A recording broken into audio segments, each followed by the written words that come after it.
Hello नमस्कार। आज पवित्र रामनवमी। यही रामनवमी अवसर में मु आपण मानक समस्त को हार्दिक अभिनंदन ज्ञापन करुच्ची। रामनवमी आमे कहीं पालन करुचु? यही शुभ दिवस रे चैत्र मास शुक्ल पक्ष नवमी तिथि रे मर्यादा पुरुषोत्तम रामचंद्र जन्मग्रहण करथिले। विष्णुंकर 10 अवतार रही।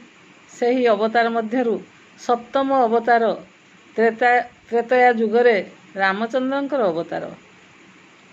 से विभिन्न अवतार रे शत्रु को विनाश करी अधर्म उपरे धर्मर विजय करी धर्म को संस्थापन करिथांती।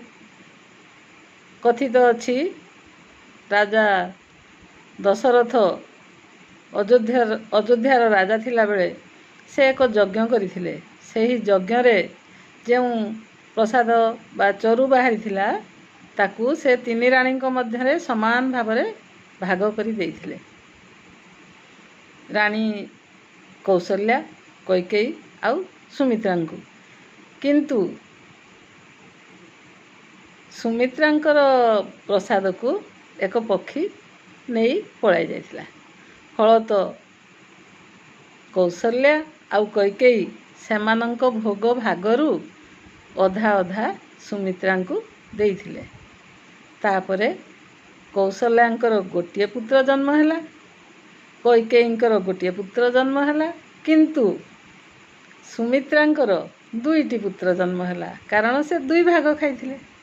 आउ एई चारि पुत्रंकर नाम महर्षि वशिष्ठ नामकरण करथिले। से कौशल्यांक पुत्रंक नाम रामचंद्र रखिथिले, कैकेयींक पुत्रंक नाम भरत रखिथिले एवं सुमित्रांक दुई पुत्रर नाम लक्ष्मण एवं शत्रुघ्न रखिथिले। रामचंद्र थिले मर्यादा पुरुषोत्तम। से एई शुभ दिवस रे जन्मग्रहण करिथिबारु आमे एई जन्मदिन को पालन करिया पई आमे रामनवमी पालन करिथाउ।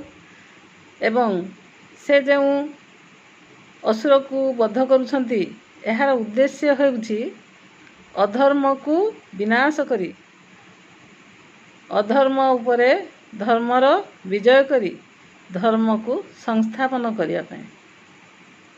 तेणु आमे एही दिवस रे रामंकर काणी चाहे स्तुति करिबा।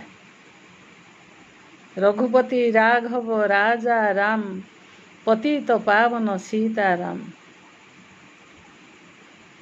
जदा जदा हि धर्मस्य ग्लानिर्भवति भारत, अभ्युत्थानम् अधर्मस्य तदात्मानं सृजाम्यहम्। परित्राणाय साधूनां विनाशाय च दुष्कृतां, धर्म संस्थापनार्थाय संभवामि जुगे जुगे। विष्णुंकर सप्तम अवतार रामचंद्र से मध्य ठीक सेया करथिले। अधर्म को विनाश करी धर्मर विजय बाना उड़ाइथिले एवं धर्म को प्रतिष्ठा करैथिले। ताहले आसंतु आमे समस्ते मिसी एई रामनवमी पालन करिबा एवं रामचंद्रंकर स्तुतिगान करिबा एवं अधर्म को घृणा करी धर्म को स्वागत करिबा। धन्यवाद।